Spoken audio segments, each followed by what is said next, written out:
선생님이 이제 강의를 맡은 거는 바닷속 AI 세상 어디까지 가봤니라는 걸 주제로 준비했고요.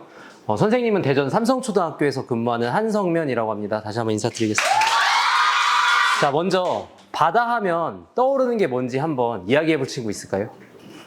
일단 선생님이 동문초 친구 한번 시켜볼까요? 한번 발표해 줄래? 물고기 나왔어요. 또, 자, 동건이? 공포. 공포. 왜 공포라고 생각했어요? 깊고 어두우니까. 혹시 또 동문초 친구 또 얘기해 볼까요? 상어. 상어. 상어 좋아. 현우? 크라켄. 크라켄. 사로. 고래. 고래. 좋아. 여러분이 지금 바다에 대해서 여러 가지 생각을 가지고 있는데 보통 여러분이 자주 만난 바다의 모습은 첫 번째는 제주도의 사진이에요. 제주도에서 이제 제주도 주상절리 아름답고 두 번째는 해수욕장. 바닷가에 나오는 부분이에요. 자, 근데 이런 바다의 모습 말고도 이런 바다의 모습 혹시 본 적 있나요? 네. 어떤 바다의 모습이 나오고 있어요? 쓰레기, 환경오염.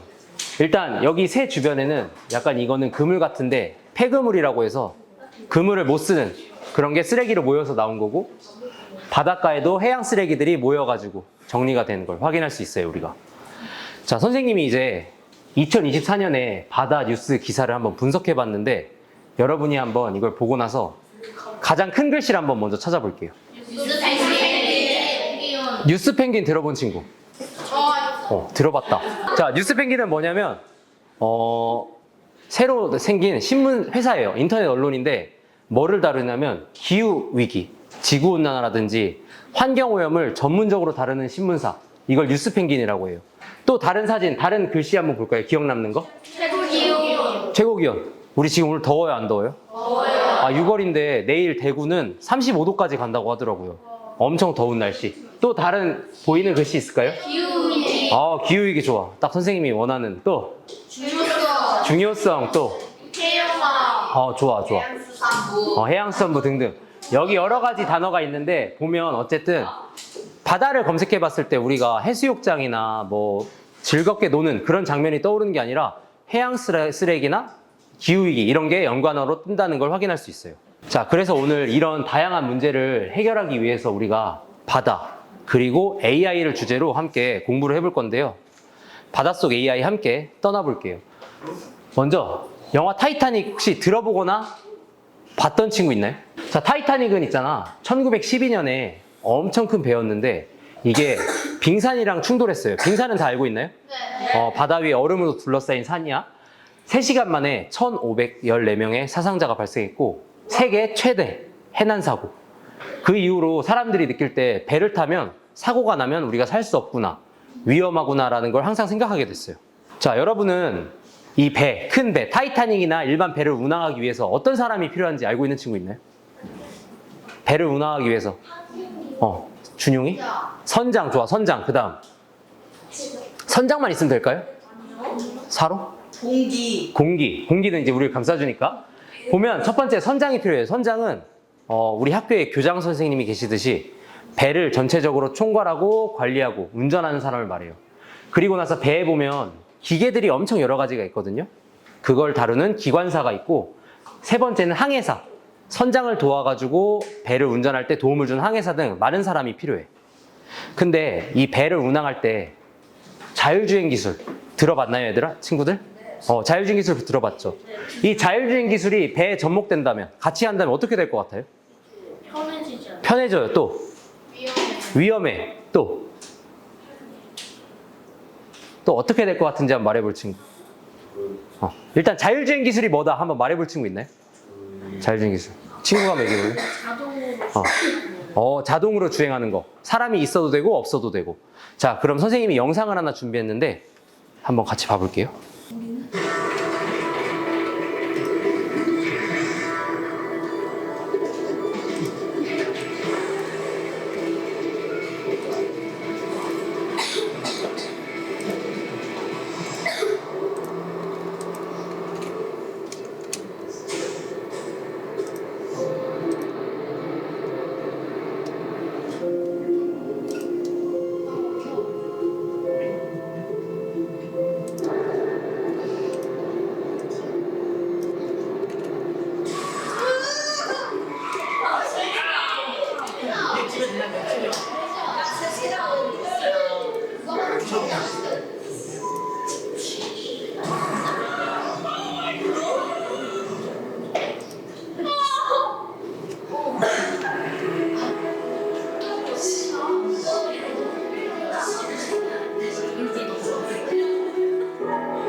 안 보는 게 나을 수 있어요.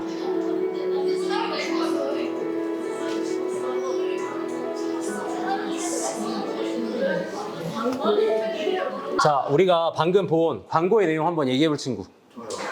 좀 인상 깊거나 기억에 남는 거. 일단 광고에 나올 때 운전을 누가 했어요? 사람도 하기도 하고 또 사람이 있는 것도 있고 없는 것도 있었어요. 여러분이 만약 귀신을 봤을 때 여러분이면 놀랄 것 같아요? 안 놀랄 것 같아요? 놀라. 근데 기술은 놀랐어요? 안 놀랐어요? 안 놀랐어요.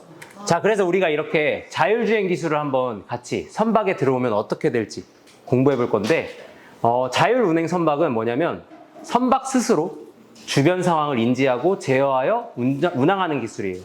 일단 스스로 선박에 뭐가 들어갔을까? 로봇, 또 인공지능, 센서, 약간 반도체 같은 게 선박에 들어간 거고, 주변 상황을 인지해. 예를 들어 타이타닉호를 예를 든다면 빙산을 만나면 부딪혀야 돼요? 피해야 돼요? 피해야 돼. 혹시나 배에 불이 난다면 어떻게 해야 돼요? 뭔가 물이나 도움을 요청해야 되고, 스스로 제어하고 자율주행으로 운항하는 기술을 말해. 자, 이런 기술이 있는데 자율운항 선박에는 4단계 기술이 있어요. 첫 번째 기술은 선원의 의사결정을 지원해 주는 거야. 이건 뭐냐면 일단 배에는 사람들이 타고 있어요. 사람들이 타고 있는데 이 배를 탈 때 내비게이션 같은 역할을 제공해 주는 거야. 우리가 한국에서 미국까지 갈 거야. 어떻게 가는 게 최적의 경로일까?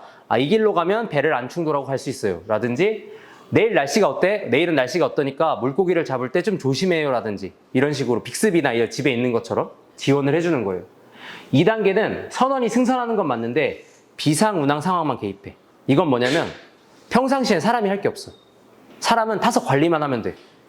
근데 혹시나 배에 고장이 나거나 문제가 생기면 그 문제는 누가 해결한다?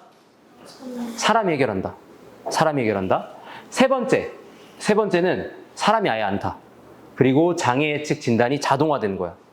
그러니까 이건 뭐냐면 배에 일단 사람이 안 타고 스스로 빙산을 보면 피하고, 물고기를 잡아야 되는데 내일 비가 많이 온다, 눈이 많이 온다, 태풍이 온다 이러면 스스로 피해가고, 이게 자동화된 거예요. 4단계는 뭐냐면 완전 자율화. 쉽게 말해서 인공지능 로봇, 영화에 나오는 로봇처럼 배가 스스로 출발하고 물고기를 잡고 왔다 갔다 빙산 피해가고 원하는 목적지까지 도달하는. 지금 우리나라는 어떤 단계에 도달했을까요? 3, 또 2, 또 1, 또 지금 현재 우리나라는 외국 기술도 마찬가지고 1단계에서 약간 2단계로 넘어가는 단계. 그러니까 일단 1단계는 충분히 돼. 최근에 여러 가지 이렇게 우리가 연구나 그걸 통해서 사람이 타지 않아도 노력을 할 수 있구나. 인공지능 자율주행으로 할 수 있구나를 확인하고 있어요. 자, 자율운항 선박에서 이제 적용 가능한 AI 기술을 살펴볼 건데, 첫 번째는 자율화, 지능화 해서 항로의 의사결정. 이건 뭐냐면 여러분 카카오 이렇게 앱이나 티맵이나 네이버 지도로 부모님이 내비게이션 쓰시는 거 본 친구. 요즘 이렇게 설치되는 배에 있잖아요. 요즘 판매되는 배에 필수적으로 깔리는 게 뭘까요? 이거 안 깔면 팔질 못한대. 나왔어, 내비게이션. 요즘은 내비게이션이 필수예요. 근데 왜 내비게이션이 필수일까? 길을 알아야 돼서. 요새는 배를 만들 때 가장 중요하고 강조되는 것이 친환경이거든요. 친환경이란 단어 다 알죠?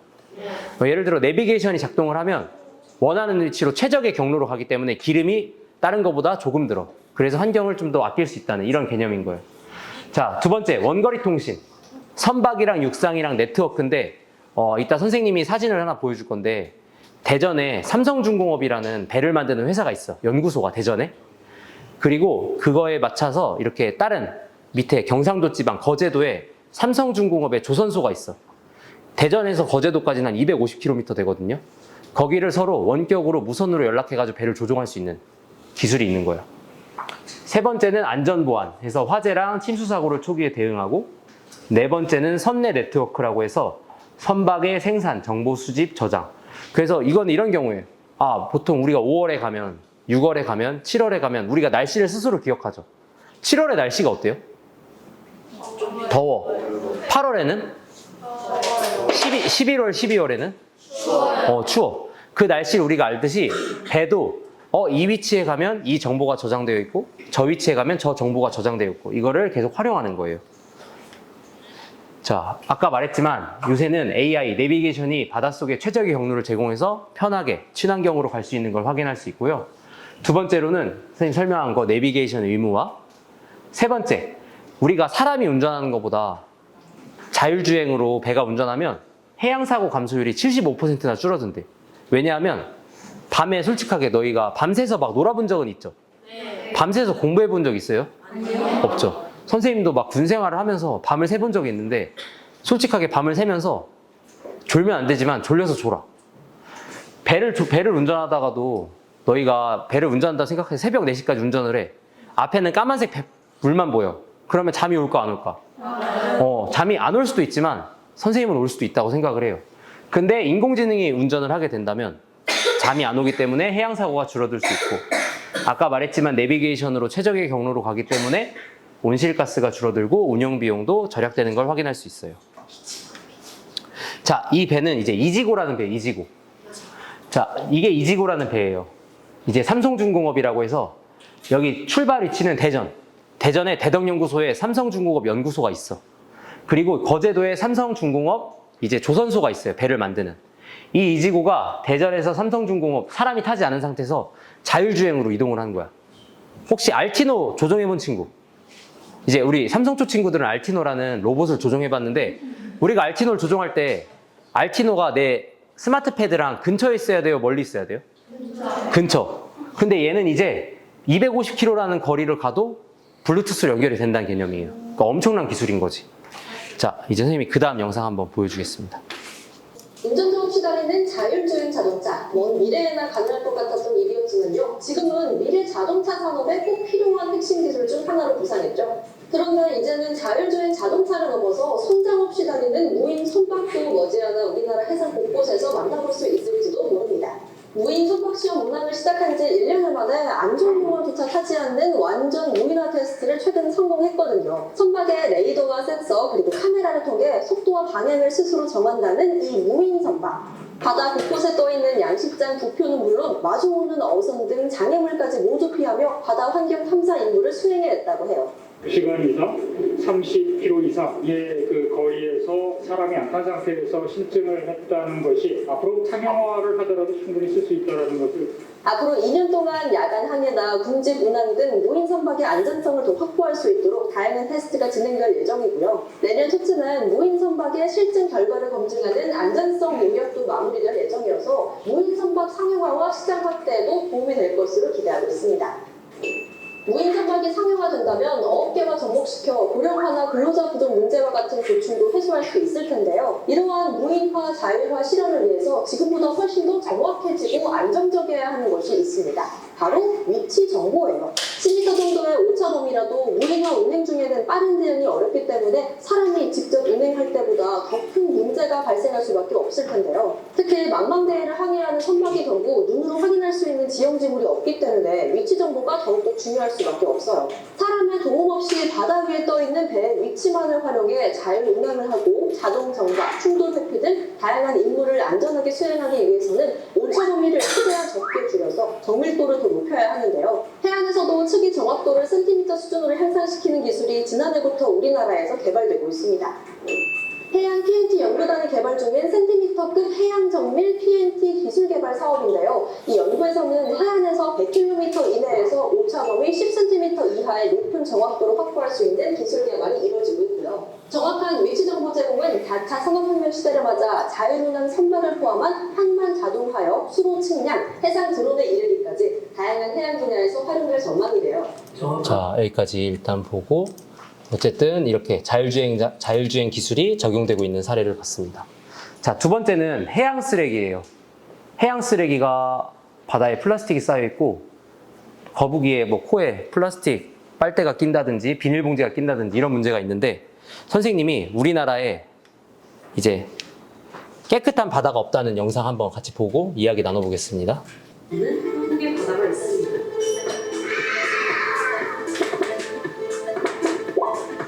플라스틱 빨대보다 불법적 어업에서 발생 발생하는 쓰레기가 너무 심각하다는 충격적인 사실을 고발한 넷플릭스 다큐멘터리 시스크라시를 보고 한 가지 질문이 떠올랐습니다. 한국의 바다는 어떤 상황일까? 곧바로 전국 해안 40곳을 3년 동안 모니터링한 보고서를 샅샅이 파헤쳤습니다. 챕터 1.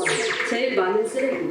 아니나 다를까 가장 많은 쓰레기는 플라스틱이었습니다. 플라스틱은 3년 동안 평균적으로 해양 쓰레기의 84%를 차지하며 압도적인 1위를 기록했습니다.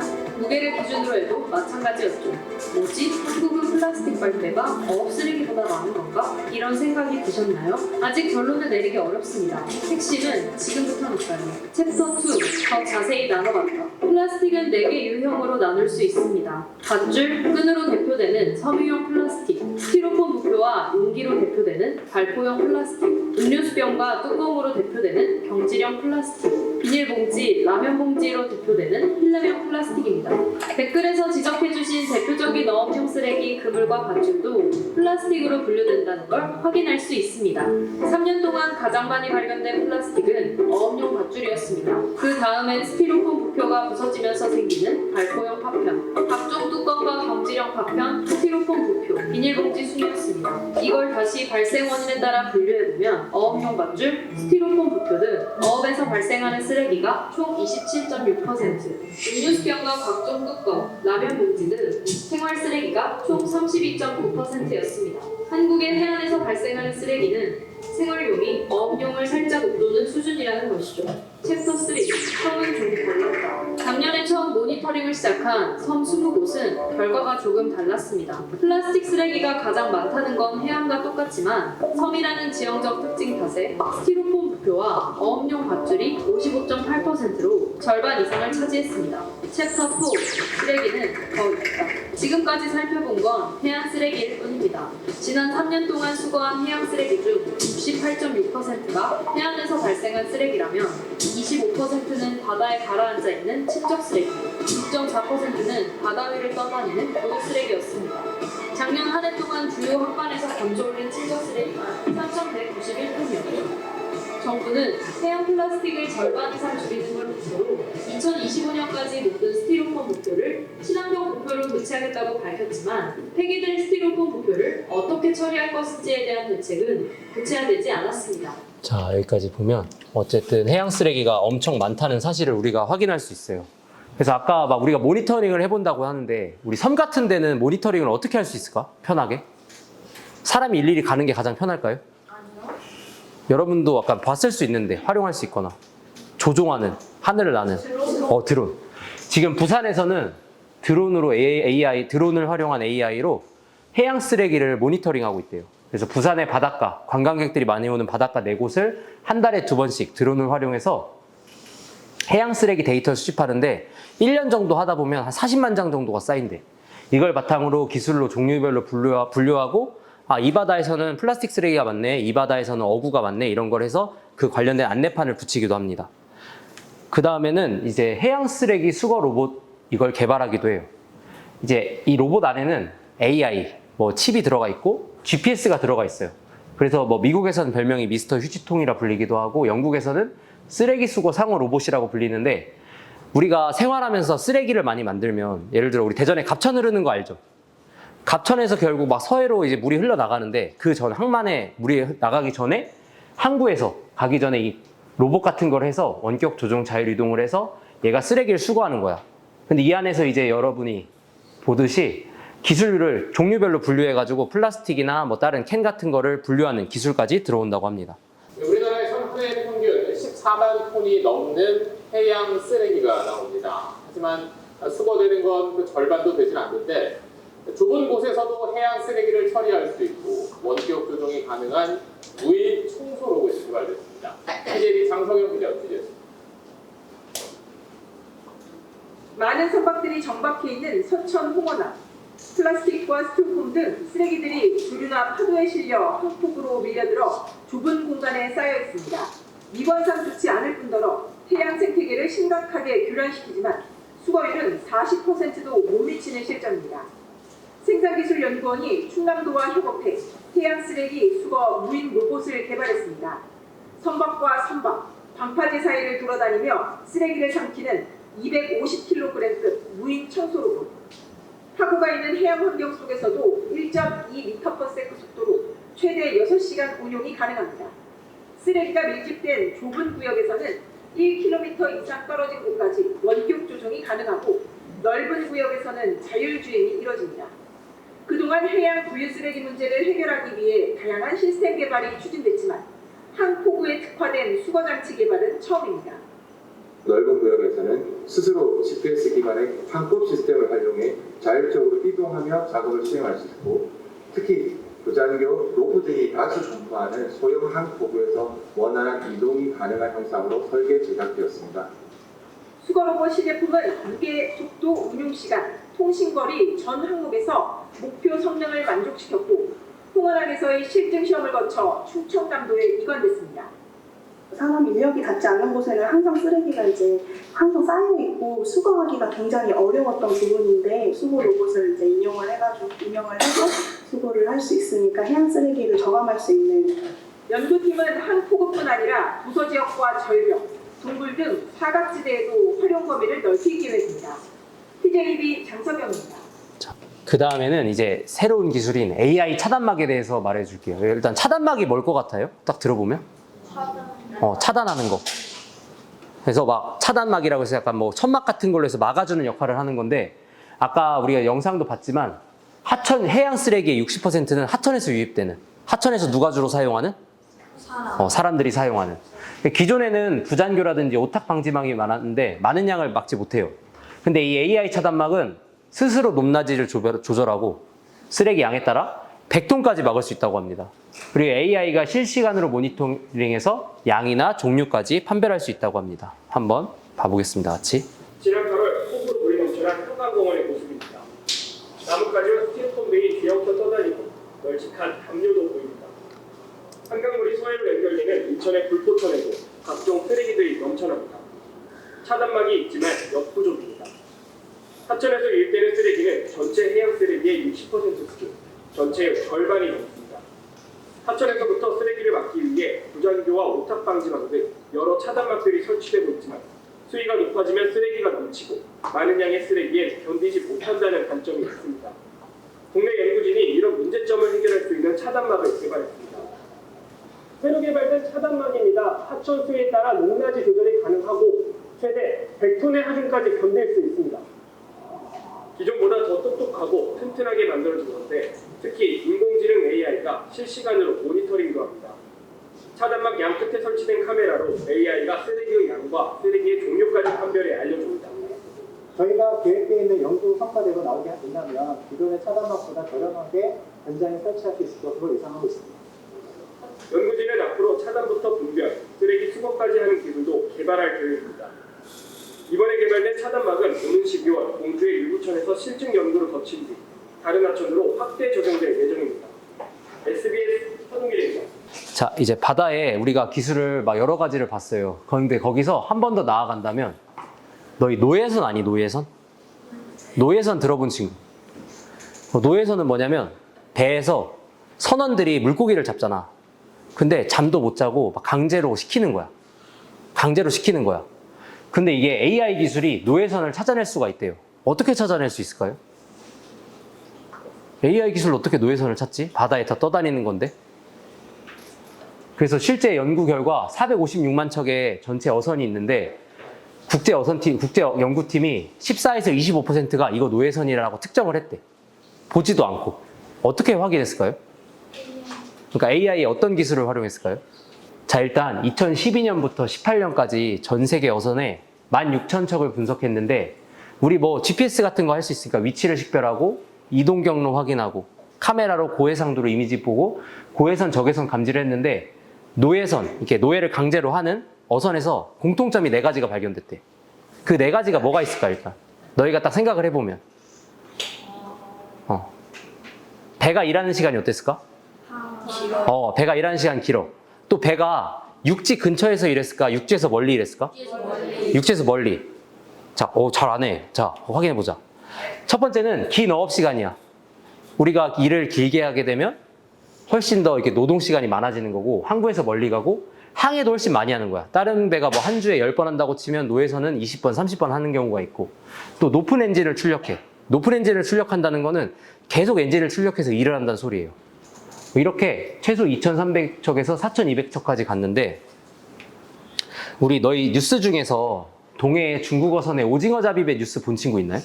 이제 이것도 인공위성을 활용해서 AI로 이제 탐방을 하는 건데, 동해에 북한 있죠? 북한에 있는 동해는 유엔에서 제재를 받고 있어가지고 다른 나라 어선들이 못 들어가. 한국이나 일본 이런 어선이 못 들어가는데 중국 어선은 자기들 마음대로 들어가는 거야. 근데 우리가 중국에서 들어가는 어선을 어떻게 확인한다? AI 인공위성을 활용해서. 그래서 2년간 1600척을 중국 배가 갖고 오징어를 한 4870억 원어치를 가져갔다고 하더라고, 북한 거를. 그래서 결국 이게 한국, 북한, 일본의 피해까지 확인할 수 있다. 이래서 이 AI 기술이 뭐 우리 교실에서도 많이 쓰이지만 바다에서도 많이 쓰인다는 걸 같이 확인해 봤고요. 선생님이 이제 마지막으로 생성형 AI 너희 그림 만드는 거 체험해 본 친구 있나요? 체험해 본 친구 있고 없는 친구 있는데, 없어. AI가 그린 바다, 거북 쓰레기야. 자, 첫 번째, 바다를 헤엄치는 거북이를 그려주니까 그림의 느낌이 어때요? 뭐 평화롭고 약간 무난한 바다. 두 번째, 거북이는 뭐를 발견했어? 혹시 거북이의 표정이 좀 보이나요? 약간 좀 느낌이 다운돼 있고 쓰레기가 좀 보여.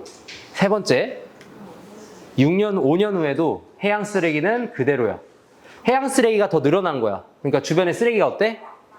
엄청 많아졌어. 자, 사람들은 해양 쓰레기에 관심이 있을까 없을까? 없어. 갈수록 거북이의 느낌이 어때요? 별로 안 좋아. 근데 이거는 지금 사람이 만든 거다, 누가 만든 거다? AI가 직접 표현을 하는 거야. 거북이가 지금 거북이 위에 뭐 어떤 쓰레기가 있는 것 같아요? 뭐 이거 플라스틱도 있는 것 같고 그물도 있는 것 같고 바닥에 여러 가지 쓰레기가 있고. 사람들은 지속적으로 해양 쓰레기에 관심이 없어. 그러니까 거북이가 이제 어때? 아예 처져 있어. 희망을 잃은 것 같아, 그지? 여기서 거북이가 하고 싶은 말은 뭐가 있을까? 살려주세요 또. 도와주세요 또. 해양 쓰레기에 관심이 많이 있으셔서. 관심을 많이 가져주세요. 사람들은 어쨌든 지속적으로 해양 쓰레기에 관심이 없다. 자, 근데 반전이 있어야겠지, 이제. 사람들이 해양 쓰레기에 관심을 가지기 시작했어. 하니까 거북이의 표정이 일단 어때? 일단은 관심을 가지니까 우리가 쓰레기를 치우게 되고 정리를 하게 되고 그런 게 나와주는 거예요. 자, 마지막으로 이제 거북이는 너무 행복해. 사람이랑 어울리고 함께 지내고 이런 세상을 우리도 사실 꿈꿔야 되는 거죠. 자, 오늘 우리는 선생님이랑 같이 바닷속 AI로 해가지고 행복한 바다, 함께 누리는 미래 한번 공부해 보았는데요. 혹시 궁금하거나 질문할 거 있을까요? 자, 우리가 이제 첫 번째로 배운 거는 바다에서 해양 쓰레기를 하기 전에 자율주행 선박. 혹시 자율주행 선박 타보고 싶은 친구 있나요? 저요. 아직 뭐 타보고 싶다, 안 타보고 싶다는 친구인데 오늘 뉴스 보니까 현대자동차에서 뭐 최근에 이제 하늘을 나는 택시를 곧 개발해가지고 상용화한다고 하더라고요. 그런 것처럼 자율운항 선박도 우리한테 곧 다가올 미래고, 우리도 해양 쓰레기를 좀 막기 위해서 어떤 노력을 할 수 있을까요? 플라스틱 같은 거 버리지 않고 분리수거 열심히 하고 등등 실천할 수 있어요. 자, 오늘 선생님이랑 함께 바닷속 AI 수업을 같이 해봤는데요. 경청해 주셔서 감사합니다. 수업 마치겠습니다.